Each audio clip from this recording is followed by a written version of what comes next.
ಸ್ವಾಗತ ಮಾಡೋಣ ಸರ್. ನಮಸ್ಕಾರ. ರಾಜಕಾರಣಿಗಳಿಗೆ ಎಲೆಕ್ಷನ್ ನಡೆಸೋದಿಕ್ಕೆ ಗುತ್ತಿಗೆದಾರರ ಹಣ ಬೇಕು, ಆಮೇಲೆ ಗೆದ್ದು ಬಂದ ಮೇಲೆ ಕಮಿಷನ್ ಬೇಕು. ಆದ್ರೆ ಗುತ್ತಿಗೆದಾರರೇ ಭ್ರಷ್ಟರು ಅಂತ ಹೇಳುವಾಗ, ನಿಮ್ಮ ಮೇಲೆ ರೇಡ್ಗಳಾಗುವಾಗ, ನಿಮ್ಮ ಮೇಲೆ ಕಂಪ್ಲೇಂಟ್ ಆಗುವಾಗ ಏನ್ ಅನ್ಸತ್ ಸರ್? ಇಲ್ಲಮ್ಮ, ನಾವು ಗುತ್ತಿಗೆದಾರರು ಯಾವ ಕಾರಣಕ್ಕೂ ಭ್ರಷ್ಟರಲ್ಲ. ನಾವು ಆಕ್ಚುಲಿ ಪ್ರಾಮಾಣಿಕವಾಗಿ ಒಳ್ಳೆ ಕ್ವಾಲಿಟಿ ಕೆಲಸ ಮಾಡ್ತೀವಿ, ಟೈಮ್ ಬಾಂಡ್ ಕೆಲಸ ಮಾಡ್ತೀವಿ. ನಾವು ದೇಶಕ್ಕೋಸ್ಕರ, ರಾಜ್ಯಕ್ಕೋಸ್ಕರ ನಾವು ಮಾಡ್ತಕ್ಕಂಥ ಕಾಮಗಾರಿಗಳು ಚೆನ್ನಾಗೇ ಇದೆ. ಅದರಲ್ಲಿ ಒಂದು 5-10% ಇರುತ್ತೆ, ಅದು ಸರ್ಕಾರಕ್ಕೆ ಬಿಟ್ಟಿದ್ದು, ಅವ್ರಿಗೆ ಬಿಟ್ಟಿದ್ದು. ಎಲ್ಲ ಫೀಲ್ಡ್ ಅಲ್ಲೂ ಇದ್ದೇ ಇರ್ತಾರೆ.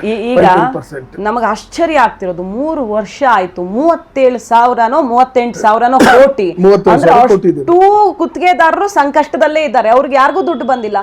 ಆದ್ರೂ ನೀವು ಹೋರಾಟ ಮಾಡ್ತೀವಿ ಅಂತೀರಿ, ಮಾಡಲ್ಲ. ಗುತ್ತಿಗೆದಾರರು ಹೇಳ್ತಾನೆ ಇದ್ದಾರೆ ಎಷ್ಟು ಸಂಕಷ್ಟ ಅಂತ. ಬಟ್ ಕಷ್ಟ ಆಗ್ತಿಲ್ವಾ ನಿಜವಾಗಿ? ಇದು ಬ್ಲಾಕ್ ಮೇಲ್ ಅಷ್ಟೇನಾ? ಇಲ್ಲ ಇಲ್ಲ ಇಲ್ಲ, ನಾವು ನಿಜವಾಗ್ಲೂ ಕಷ್ಟದಲ್ಲಿದ್ದೀವಿ. ಮನೆ ಮುಖ್ಯಮಂತ್ರಿಗಳು ಹಿರಿಯರಿದ್ರು, ಸುಮಾರು ಅವರು 7 ವರ್ಷ ಸುದೀರ್ಘವಾಗಿ ಮುಖ್ಯಮಂತ್ರಿಗಳಾಗಿ ಮಾಡ್ತಾ ಇದ್ದಾರೆ, ಆಡಳಿತ ಮಾಡ್ತಾ ಇದ್ದಾರೆ. ಅವ್ರ ಮೇಲೆ ನಂಬಿಕೆ, ಪ್ರೀತಿ, ವಿಶ್ವಾಸ ಇಟ್ಟು ನಾವು ಇಷ್ಟು ದಿನ ಸುಮ್ಮನೆ ಇದ್ವಿ. ನಾವು ಈಗ ಆಗೋದಿಲ್ಲ. ಕಾಂಟ್ರಾಕ್ಟರ್ಗಳೆಲ್ಲ ಬಹಳ ಕಷ್ಟದಲ್ಲಿದ್ದಾರೆ. ಮನೆ ಮಟ್ಟಗಳನ್ನೆಲ್ಲ ಮಾರ್ಕೊಂಡು, ದೊಡ್ಡ ದೊಡ್ಡ ಕಾರ್ ಇರುತ್ತೆ, ಬಂಗ್ಲೆ ಇರುತ್ತೆ.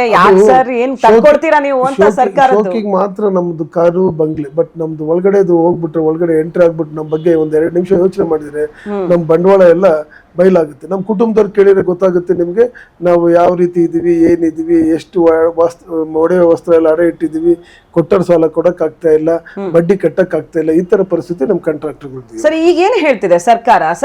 ಈಗ ಎಚ್ಚರಿಕೆ ಕೊಟ್ಟಿದ್ದಾರೆ, ನೀವು ಅಷ್ಟೆಲ್ಲ ಆರೋಪ ಮಾಡ್ತೀರಾ, ಗಿಮಿಷನ್ ಅಂತ ಕೋರ್ಟ್ಗೆ ಹೋಗಿ ಅಂತಿದ್ದಾರೆ. ಡಿ.ಕೆ. ಶಿವಕುಮಾರ್ ಅವರು ಅದೇನ್ ಕಾಮಗಾರಿ ನಿಲ್ಲಿಸ್ತಾರೆ ನೋಡೇ ಬಿಡೋಣ ಅಂತಿದ್ದಾರೆ. ಸೊ ಹೆದರೋಲ್ವಾ ನೀವು ಗುತ್ತಿಗೆದಾರರು? ನೆವರ್. ಹಂಗೆ ಎದುರಿದ್ರೆ ನಾನು 28 ಜಿಲ್ಲೆ ಮುಗಿಸ್ಕೊಂಡು ನಾನು ಬೆಂಗಳೂರು ನಗರಕ್ಕೆ ನಾನು ಬರ್ತಾ ಇರ್ಲಿಲ್ಲ. ನಾನು ಎಲ್ಲಾ ಜಿಲ್ಲೆಯಲ್ಲೂ ಉತ್ತಮವಾದ ಪ್ರತಿಕ್ರಿಯೆ ಇದೆ. ಆಮೇಲೆ ಅದು ಅವ್ರ ಬಾಯಲ್ಲಿ ಬರಬಾರ್ದು. ಮನೆ ಮುಖ್ಯಮಂತ್ರಿಗಳಾಗಿರ್ಬೋದು, DCM ಸಾಹೇಬರಾಗಿದ್ರು, ಅವ್ರ ಬಾಯಲ್ಲಿ ಬರಬಾರ್ದು. DCM ಸಾಹೇಬ್ ನನ್ನ ಜೊತೆಗೆ ಫೋನ್ ಮಾಡಿದ್ರು. ನಾನು ಹಾವೇರಿನಲ್ಲಿ ಕಾರ್ಯಕ್ರಮದಲ್ಲಿ ಪೂರ್ವಭಾವಿ ಸಭೆಯಲ್ಲಿ ಇದ್ದಂಥ ಸಂದರ್ಭದಲ್ಲಿ ಫೋನ್ ಮಾಡಿದ್ರು. ಹೇಳಿದ್ರು, ಇಲ್ಲಪ್ಪ ಸುಧಾರಿಸ್ಕೊಳ್ಳಿ, ನಾನು ಮಾತಾಡ್ತೀನಿ, ನಾನು ಮಾಡ್ಕೊಡ್ತೀನಿ, ನನ್ನ ಪವರ್ ಬಂದ ನಾನು ಮಾಡ್ಕೊಡ್ತೀನಿ ಅಂತ ಅಂದ್ರು. ಅದು ಅಲ್ಲಿವರೆಗೂ ಸುಧಾರಿಸ್ಕೊಳ್ಳಿ ಅಂದ್ರು.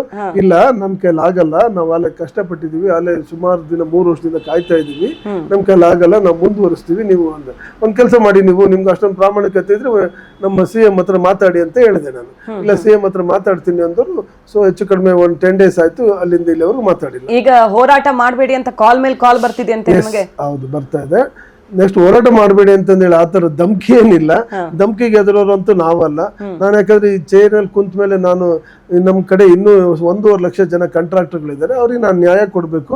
ಅವ್ರಿಗೂ ಇದೆ, ಎಲ್ಲ ಕಷ್ಟ ಇದ್ದಾರೆ, ಎಲ್ಲರೂ ಕಷ್ಟದಲ್ಲಿದ್ದಾರೆ. ಆಮೇಲೆ ಅವ್ರಿಗೆ ಏನಾಯ್ತು, ಆಮೇಲೆ ಜಮೀರಣ್ಣ ಅವ್ರು ಫೋನ್ ಮಾಡಿದ್ರು, ಇಲ್ಲ ನಾನು CM ಹತ್ರ ಮಾತಾಡಿದ್ದೀನಿ ಅಂತ ಅಂದ್ರು. ನಂತರ ಸುರೇಶ್ ಅವ್ರು ಫೋನ್ ಮಾಡಿದ್ರು, ನಗರಾಭಿವೃದ್ಧಿ ಸಚಿವರು, ಅವರು ನಾನು CM ಹತ್ರ ಮಾತಾಡ್ತೀನಿ ಅಂದ್ರು. ಮೊನ್ನೆ ಬೋಸರಾಜು ಸಾಹೇಬ್ರು ಫೋನ್ ಮಾಡಿದ್ರು, ಇಲ್ಲ ನಾನು ಮಾತಾಡ್ತೀನಿ. ಈಗ ಮೀಟಿಂಗ್ ಕರಿತಿದ್ದಾರೆ ಅವರು.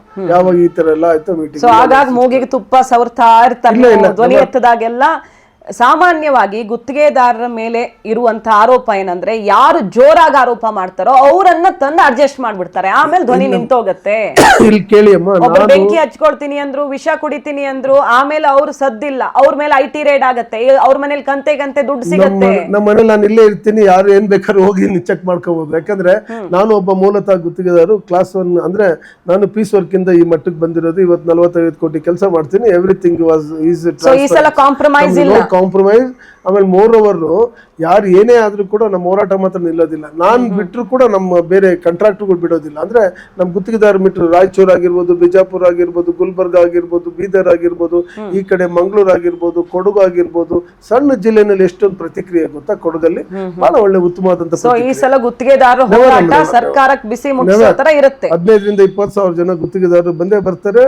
ನಾವು ಅದನ್ನ ಅವ್ರ ಪ್ರತಿಭಟನೆ ಮಾಡ್ತೀವಿ. ಸಾಂಕೇತಿಕವಾಗಿ ಇರುತ್ತೆ. ನಾವೇನ್ ಸರ್ಕಾರದ ಘರ್ಷಣೆಗೆ ಹೋಗ್ತಾ ಇಲ್ಲ ನಾವು. ಯಾಕೆ ನಮಗೇನ್ ಗೊತ್ತಾ, ನಮ್ ಕೂಲಿ ನಮಗ್ ಕೊಡ್ರಪ್ಪ, ನಮ್ ದುಡ್ಡು ನಮಗ್ ಕೊಡಿ, ಇಷ್ಟೇ ಹೇಳ್ತೀವಿ ಹೊರತು ನಾವು ಏನಕ್ಕೆ ನಾವು ಮಾಡ್ಕೊಂತೀನೋ. ನಮ್ ವೃತ್ತಿ ಧರ್ಮ, ನಮ್ ಕೆಲಸ ಏನು, ಕೆಲಸ ಮಾಡ್ಬೇಕು, ನಾವು ದುಡಿಬೇಕು, ನಾವು ಇದಾಗ್ಬೇಕು, ಜೀವನ ಮಾಡ್ಬೇಕು, ಈ ತರ ಇರೋದು ನಾವು. ಆಮೇಲೆ ದೊಡ್ಡ ಕಾಂಟ್ರಾಕ್ಟರ್ಗಳು ನಾವು ವಿತ್ ಪರ್ಮಿಷನ್ ಕೇಳಿದೀವಿ, ಇದೆಲ್ಲ ನೀವೆಲ್ಲ ಸಪೋರ್ಟ್ ಮಾಡಿ ಅಂತ. ಅವರು ಅಷ್ಟೇ ನೈತಿಕ ಬೆಂಬಲ ಕೊಟ್ಟಿದ್ದಾರೆ. ಅವರು ಸಹ ಅವತ್ತೊಂದಿನ ಕೆಲಸ ನಿಲ್ಲಿಸ್ಬಿಟ್ಟು ನಮ್ಮ ಪ್ರತಿಭಟನೆ ಬರ್ತಾರಮ್ಮ. ಓಕೆ, ಆರ್ ಮಂಜುನಾಥ್ ಅವರು ಸತ್ಯ ಹೇಳ್ಬೇಕು, 40% ಕಮಿಷನ್ ಅಂತ ಆರೋಪ ಮಾಡಿ ಸರ್ಕಾರ ಬಂದಿದೆ. ಈಗ ಎಷ್ಟು ಪರ್ಸೆಂಟೇಜ್ ನಡೀತಿದೆ? ಇಲ್ಲ, ಇಲ್ಲೇನಾಗಿದೆ ಅಂದ್ರೆ, ಹಿಂದೆ ನಮ್ಮ ಕೆಂಪಣ್ಣವ್ರು ಹೇಳಿದಂತ ಸಂದರ್ಭದಲ್ಲಿ ಅವಾಗ ಇತ್ತು. ಅಂದ್ರೆ ಅಷ್ಟು ಇದಿರ್ಲಿಲ್ಲ. ಬಟ್ ಕೆಂಪಣ್ಣವ್ರು ಹೇಳಿದ್ದಾಗ ನಾವು ಅನಿವಾರ್ಯವಾಗಿ ನಾವು ಅವಾಗ ಸುಮ್ಮನೆ ಇರ್ಬೇಕಾಯ್ತು ಪರಿಸ್ಥಿತಿ. ಅದರಿಂದ ಬಹಳ ತೊಂದರೆ ಆಯ್ತು ಕಾಂಟ್ರಾಕ್ಟರ್ಗಳಿಗೆ.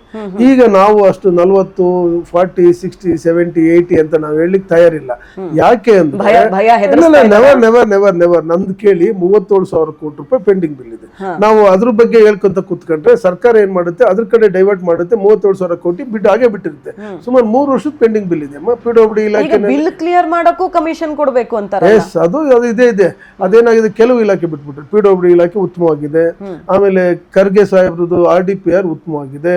ಅದಾದ್ಮೇಲೆ ಏನು ನಮ್ಮ DK ಶಿವಕುಮಾರ್ ಸರ್ BBMP ಉತ್ತಮವಾಗಿದೆ. ಅಷ್ಟೋ ಇಷ್ಟೋ ನಮ್ಮನ್ನು ಕರೆದು ಮಾತಾಡಿಸ್ತಿರೋರು ಈ ಕ್ಯಾಬಿನೆಟ್ ಅಲ್ಲಿ ಅಂದ್ರೆ ನಮ್ಗೆ ಜಾರಕಿಹೊಳಿ ಸಾಹೇಬ್ರು, DK ಶಿವಕುಮಾರ್ ಸಾಹೇಬ್ರು ನಮ್ಮನ್ನ ಕರೆದ್ಬಿಟ್ಟು ಅಟ್ಲೀಸ್ಟ್ ದುಡ್ಡು ಕೊಡೋದಿಲ್ಲ. ಅವರು ಅಟ್ಲೀಸ್ಟ್ ಶಾಂತವಾಗಿ ಹೇಳ್ತಾರೆ, ಮಾತಾಡಿ ಕಳಿಸ್ತಾರೆ. ಇಲ್ರಿ ಬಿಡ, ಸಮಾಧಾನವಾಗಿರ, ಮಾಡ್ತೀನಿ, ಎಲ್ಲೋ ಟನಲ್ ದುಡ್ಡು ಬರುತ್ತೆ, ಅದ್ ಬರುತ್ತೆ, ಒಂದ್ ಸ್ಟ್ರೆಚ್ ಅಲ್ಲಿ ಕೊಡ್ತೀನಿ, ಹಾಗೆ ಹೀಗೆ ಅಂತಾರೆ. ಬಟ್ ಅದೇ ಆದ್ರೆ ಏನು ಉಪಯೋಗ ಆಗ್ತಾ ಇಲ್ಲ. ಆಮೇಲೆ ಎಲ್ಲಾ ಮಿನಿಸ್ಟರ್ಗಳಿಗೂ ನಾವು ಸುಮಾರು ಲೆಟರ್ ಬರ್ತೀವಿ. ಎಲ್ಲಾ ಮಿನಿಸ್ಟರ್ಗಳಿಗೂ ಸಹ ನಾವೆಲ್ಲ ತರದ್ದು ಹೋಗಿ ಭೇಟಿ ಮಾಡಿದ್ವಿ.